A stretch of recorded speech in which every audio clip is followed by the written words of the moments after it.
ಎಲ್ರಿಗೂ ನಮಸ್ಕಾರ, welcome back to my channel. ನಾನಿವತ್ತು ನಿಮಗೆ ಆಲೂ ಪರೋಟ ಹೇಗೆ ಮಾಡೋದು ಅಂತ ತೋರಿಸ್ತಾ ಇದ್ದೀನಿ. ಇವಾಗ ಆಲೂಗಡ್ಡೆ ಅರ್ಧ ಕಟ್ ಮಾಡಿಬಿಟ್ಟು ನಾನು ಬೇಯಕ್ಕೆ ಇಟ್ಕೊತಾ ಇದ್ದೀನಿ. ಒಂದೆರಡು ವಿಷಲ್ ಮಾಡಿಕೊಂಡ್ರೆ ಸಾಕಾಗತ್ತೆ. ತುಂಬಾ ಬೇಯಿಸಿದ್ರೆ ಅದು ತುಂಬ ಮೆತ್ತಗಾಗ್ಬಿಡತ್ತೆ. ನಾನಿಲ್ಲಿ 2 ವಿಷಲ್ ಕೂಗಿಸ್ಕೊಂಡಿದ್ದೀನಿ. ಹಾಗೆ ನೋಡಿ, ಇಲ್ಲಿ ನಾನು ಚೆಕ್ ಮಾಡ್ತಾ ಇದ್ದೀನಿ, ಇಷ್ಟು ಬೆಂದರೆ ಸಾಕಾಗತ್ತೆ. ಇವಾಗ ಈ ಆಲೂಗಡ್ಡೆ ಸಿಪ್ಪೆ ಎಲ್ಲ ತಕ್ಕೋಬೇಕಾಗತ್ತೆ. ಆಲೂಗಡ್ಡೆ ಇದು ತಣ್ಣಗಾದ್ಮೇಲೆ ಈ ಸಿಪ್ಪೆ ಎಲ್ಲ ತೆಗ್ದು ಇಟ್ಕೊಂಡಿದ್ದೀನಿ. ಇದಕ್ಕೆ ಇವಾಗ ತುರ್ಕೋಬೇಕಾಗತ್ತೆ. ಯಾಕಂದರೆ ನಾವು ಹಂಗೆ ಕೈಯಲ್ಲೇ ಮ್ಯಾಶ್ ಮಾಡಿಬಿಟ್ರೆ ಚಪಾತಿ ಥರ ಮಾಡಬೇಕಾದ್ರೆ ಅದು ಒಡೆದೋಗುತ್ತೆ, ಅಂದರೆ ಹರಿದೋಗೋ ಚಾನ್ಸಸ್ ಎಲ್ಲ ಇರುತ್ತೆ. ಅದಕ್ಕೋಸ್ಕರ ನಾನಿಲ್ಲಿ ತುರ್ಕೊಂಡು ಫುಲ್ ನೈಸಾಗಿ ಮ್ಯಾಶ್ ಮಾಡ್ಕೊಂಡಿದ್ದೀನಿ. ನೋಡಿ, ಒಂಚೂರು ಗಂಟಿಲ್ಲ. ಹೋಳಿಗೆಗೆ ಹೇಗೆ ಹೂರಣ ರೆಡಿ ಮಾಡ್ಕೊತೀರೋ ಸಾಫ್ಟಾಗಿ, ಆ ಥರ ಈ ಥರನೇ ಸಾಫ್ಟಾಗಿ ರೆಡಿ ಮಾಡ್ಕೋಬೇಕಾಗತ್ತೆ. ಈಗ ಇದಕ್ಕೆ ಒಗ್ಗರಣೆಗೆ ಏನೇನು ಬೇಕು ಪದಾರ್ಥ ಒಂದ್ಸಲಿ ನೋಡ್ಕೊಂಬರೋಣ. ಈಗ ನಾನು ಮ್ಯಾಶ್ ಮಾಡಿರೋ ಆಲೂಗಡ್ಡೆ ಇಟ್ಕೊಂಡಿದ್ದೀನಿ. ಸಣ್ಣದಾಗಿ ಹೆಚ್ಚಿರೋ ಈರುಳ್ಳಿ, ಕೊತ್ತಂಬರಿ, ಉಪ್ಪು, ಧನಿಯಾ ಪುಡಿ, ಖಾರದ ಪುಡಿ, ಅರಿಶಿನ ಪುಡಿ, ಶುಂಠಿ ಬೆಳ್ಳುಳ್ಳಿ ಪೇಸ್ಟು, ಹಾಗೆ ಲಿಂಬೆಹಣ್ಣು, ಕಸೂರಿ ಮೇಥಿ, ಗರಂ ಮಸಾಲ, ಹಾಗೆ ಕೊತ್ತಂಬರಿ, ಇಷ್ಟು ಒಗ್ಗರಣೆಗೆ ಬೇಕಾಗತ್ತೆ. ನಾನಿಲ್ಲಿ ಹಸಿಯಾಗಿ ಏನೂ ಹಾಕ್ತಾ ಇಲ್ಲ. ನಾನು ಇದನ್ನು ಒಗ್ಗರಣೆ ಕೊಟ್ಟು ಅದನ್ನು ಹೂರಣನ ರೆಡಿ ಮಾಡ್ಕೊತಾ ಇದ್ದೀನಿ. ಹಸಿ ಹಾಕೋದ್ರಿಂದ, ಈ ಥರ ಮಾಡ್ಕೊಳ್ಳೋದ್ರಿಂದ ತುಂಬಾ ಟೇಸ್ಟಿ ಬರುತ್ತೆ ಆಲೂ ಪರೋಟ. ನಾನಿವಾಗ ಎಣ್ಣೆ ಹಾಕ್ಬಿಟ್ಟು ಅದು ಬಿಸಿ ಆದಮೇಲೆ ಈರುಳ್ಳಿ ಹಾಕ್ಕೊಂಡಿದ್ದೀನಿ. ಈರುಳ್ಳಿ ಸ್ವಲ್ಪ ಟ್ರಾನ್ಸ್ಪರೆಂಟ್ ಆದಮೇಲೆ ಶುಂಠಿ ಬೆಳ್ಳುಳ್ಳಿ ಪೇಸ್ಟನ್ನು ಹಾಕ್ಕೊಂಡಿದ್ದೀನಿ.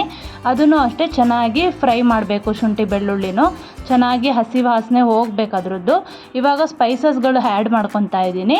ಉಪ್ಪು ರುಚಿಗೆ ತಕ್ಕಷ್ಟು ಹಾಕ್ಕೊಂಡಿದ್ದೀನಿ. 1/4 ಟೀ ಸ್ಪೂನು ಇದು ಅರಿಶಿನ ಪುಡಿ ಹಾಕ್ಕೊಂಡಿದ್ದೀನಿ. 1 ಟೀ ಸ್ಪೂನು ಖಾರದ ಪುಡಿ ಹಾಕ್ಕೊಂಡಿದ್ದೀನಿ. ಇಲ್ಲಿ ನೀವು ಹಸಿಮೆಣ್ಸಿನ್ಕಾಯಿ ಕೂಡ ಸೇರಿಸ್ಕೋಬೋದು ಎಕ್ಸ್ಟ್ರಾ ಖಾರ ಬೇಕು ಅಂದರೆ. ಹಾಗೆ 1 ಟೀ ಸ್ಪೂನು ಧನಿಯಾ ಪುಡಿ ಹಾಕ್ಕೊತಾ ಇದ್ದೀನಿ. ಹಾಗೆ ಕಸೂರಿ ಮೇಥಿ, ಇದೂ ಅಷ್ಟೇ ಫ್ಲೇವರ್ ತುಂಬ ಚೆನ್ನಾಗಿರುತ್ತೆ ಕಸೂರಿ ಮೇಥಿ ಹಾಕೋದ್ರಿಂದ. ಹಾಗೆ ಸ್ವಲ್ಪ ಗರಂ ಮಸಾಲ ಒಂದು ಅರ್ಧ ಟೀ ಸ್ಪೂನ್ ಆಗೋಷ್ಟು ಹಾಕ್ಕೊಂಡಿದ್ದೀನಿ. ಜೀರಾ ಪೌಡ್ರು ಆಪ್ಷನಲ್ಲು, ಅದು ಕೂಡ ಹಾಕೋಬೋದು. ನಾನಿಲ್ಲಿ ಅದನ್ನು ಸ್ಕಿಪ್ ಮಾಡಿದ್ದೀನಿ.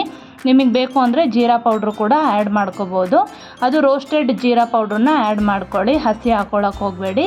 ಹಾಗೆ ಈ ಮಸಾಲೆನ ಬೇಯ್ಕೊಳ್ಳೋಕ್ಕೆ ಸ್ವಲ್ಪ ನೀರು ಹಾಕ್ಕೊಂಡಿದ್ದೀನಿ, ಇಲ್ಲಾಂದರೆ ಅದು ತಳ ಹಿಡಿಯುತ್ತೆ. ಅದಕ್ಕೋಸ್ಕರ ನಾನು ಸ್ವಲ್ಪ ನೀರು ಹಾಕಿ ಅದನ್ನು ಫ್ರೈ ಮಾಡ್ಕೊತಾ ಇದ್ದೀನಿ. ಆಗ Kashmiri red chilli powder add ಮಾಡ್ಕೊಂಡಿದ್ದೀನಿ, ಒಳ್ಳೆ ಕಲರ್ ಬರುತ್ತೆ ಅದಕ್ಕೋಸ್ಕರ. ಹಾಗೆ ಇವಾಗ ಮ್ಯಾಶ್ ಮಾಡಿರೋ ಆಲೂಗಡ್ಡೆ ಇದೆ ಅಲ್ವಾ, ಅದನ್ನು ಹಾಕಿ ಈ ಮಸಾಲೆಗೆ ಮಿಕ್ಸ್ ಮಾಡ್ಕೊತಾ ಇದ್ದೀನಿ. ಚೆನ್ನಾಗಿ ಮಿಕ್ಸ್ ಮಾಡ್ಕೊಳ್ಳಿ. ಯಾವುದೇ ರೀತಿ ಅದು ಆಲೂಗಡ್ಡೆ ಒಂದು ಕಡೆ ಮಸಾಲೆ ಒಂದು ಕಡೆ ಆಗಬಾರ್ದು, ಎಲ್ಲ ಕ್ಲೀನಾಗಿ ಮಿಕ್ಸ್ ಆಗಬೇಕು. ಚೆನ್ನಾಗಿ ಮಿಕ್ಸ್ ಮಾಡ್ಕೊಂಡು ಅದ್ರ ಮೇಲೆ ಲಿಂಬೆಹಣ್ಣನ್ನು ಹಾಕೋಬೇಕಾಗತ್ತೆ ಸ್ವಲ್ಪ. ನೋಡಿ, ಚೆನ್ನಾಗಿ ಮಿಕ್ಸ್ ಮಾಡ್ಕೊಂಡಿದ್ದೀನಿ ನಾನಿವಾಗ. ಇವಾಗ ಸ್ವಲ್ಪ ಲೆಮನ್ ಹಾಕೋದ್ರಿಂದ ಹುಡಿ ಫ್ಲೇವರ್ ಚೆನ್ನಾಗಿ ಬರುತ್ತೆ. ಹಾಗೆ ಅದ್ರ ಜೊತೆಗೆ ಕೊತ್ತಂಬರಿ ಸೊಪ್ಪು ಕೂಡ ಹಾಕ್ಕೊತಾ ಇದ್ದೀನಿ. ಇವಾಗ ಇದು ಆಲೂ ಪರೋಟದು ಹೂರಣ ರೆಡಿಯಾಗಿದೆ. ಇವಾಗ ಅದನ್ನು ಸೈಡಿಗೆ ಎತ್ತಿಟ್ಕೊತಾ ಇದ್ದೀನಿ. ಇದೆಲ್ಲ ಚೆನ್ನಾಗಿ ಕಲಸಿ ಒಂದು ಪಾತ್ರೆಯಲ್ಲಿ ಎತ್ತಿಟ್ಕೊಂಡ್ಬಿಡಬೇಕು, ತಣ್ಣಗಾಗಕ್ಕೆ ಬಿಡಬೇಕು ಸ್ವಲ್ಪ. ನೋಡಿ, ಒಂದು ಬೌಲಲ್ಲಿ ಹಾಕಿಟ್ಕೊಂಡಿದ್ದೀನಿ. ಇವಾಗ ನಾನು ಅದಕ್ಕೆ ಪುದೀನ ಚಟ್ನಿ ಮಾಡ್ಕೊತಾ ಇದ್ದೀನಿ. ಅದಕ್ಕೆ ಜೀರಿಗೆ, ಸ್ವಲ್ಪ ಬೆಲ್ಲ ಹಾಕ್ಕೊತಾ ಇದ್ದೀನಿ. ಹಾಗೆ ಮೆಣಸಿನ್ಕಾಯಿ 1-2, ಶುಂಠಿ, ಹಾಗೆ ಕೊತ್ತಂಬರಿ ಸೊಪ್ಪು, ಹಾಗೆ ಪುದೀನ ಸೊಪ್ಪು, ಉಪ್ಪು ಮತ್ತು ಲಿಂಬೆಹಣ್ಣು ಇಷ್ಟು ಹಾಕ್ಕೊಂಡು ನಾನು ಪುದೀನ ಇದು ಚಟ್ನಿನ ರೆಡಿ ಮಾಡ್ಕೊತಾ ಇದ್ದೀನಿ. ನಿಮಗೆ ಪುದೀನ ಚಟ್ನಿ ಇಷ್ಟ ಆಗಿಲ್ಲ ಅಂದರೆ ಮೊಸರು ಇಲ್ಲ ಅಂದರೆ ಉಪ್ಪಿನಕಾಯಿ ಜೊತೆಗೂ ಈ ಆಲೂ ಪರೋಟ ತಿನ್ಬೋದು. ನಾನಿಲ್ಲಿ ನಮ್ಮ ಮನೆಯಲ್ಲಿ ನಾವು ಈ ಥರ ಮಾಡ್ತಾ ಇರ್ತೀವಿ. ತುಂಬಾ ಟೇಸ್ಟಿ ಇರುತ್ತೆ. ಪುದೀನ ಚಟ್ನಿ ಮತ್ತು ಟೊಮ್ಯಾಟೊ ಸಾಸ್ ಜೊತೆಗೆ ತಿನ್ಬೋದು, ತುಂಬಾ ಟೇಸ್ಟಿ ಇರುತ್ತೆ.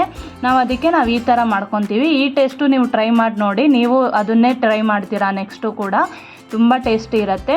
ನಾನಿವಾಗ ಪುದೀನ ಚಟ್ನಿಗೆ ರೆಡಿ ಮಾಡ್ಕೊಂಡಿದ್ದೀನಿ. ಇವಾಗ ಅದನ್ನು ನೈಸಾಗಿ ರುಬ್ಕೊಂಡ್ಬಿಡಬೇಕು. ತುಂಬ ನೀರು ಹಾಕ್ಬೇಡಿ, ಸ್ವಲ್ಪ ನೀರು ಹಾಕಿ ರುಬ್ಕೊಳ್ಳಿ. ಈ ಥರ ಆಗುತ್ತೆ ನೋಡಿ. ಈಗ ಪುದೀನ ಚಟ್ನಿ ರೆಡಿ ಆಗಿದೆ.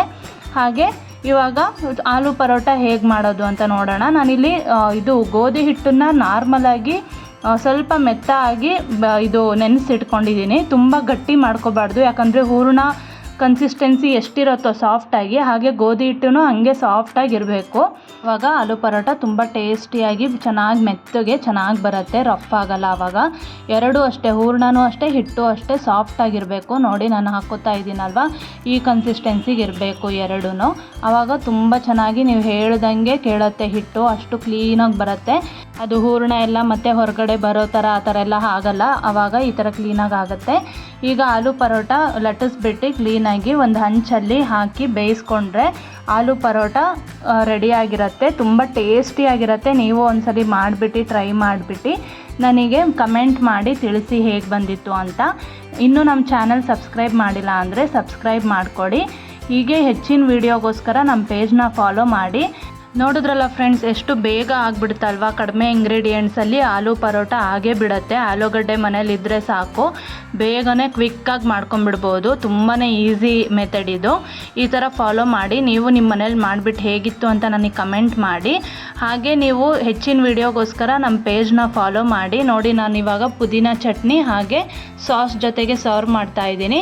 ನೀವು ಅಷ್ಟೇ, ನೀವು ಇದನ್ನು ತಿನ್ಬೋದು, ಇಲ್ಲಾಂದರೆ ಮೊಸರು ಇಲ್ಲಾಂದರೆ ಉಪ್ಪಿನಕಾಯಿ ಜೊತೆಗೂ ತಿನ್ಬೋದು. ಹೀಗೆ ನಮ್ಮ ಚಾನಲ್ಗೆ ಸಪೋರ್ಟ್ ಮಾಡ್ತಾಯಿರಿ. ಮತ್ತೆ ನಿಮಗೆ ಮುಂದಿನ ವೀಡಿಯೋಗಳಲ್ಲಿ ಸಿಗ್ತೀನಿ. ಅಲ್ಲಿವರೆಗೂ ಎಲ್ರಿಗೂ ಧನ್ಯವಾದಗಳು.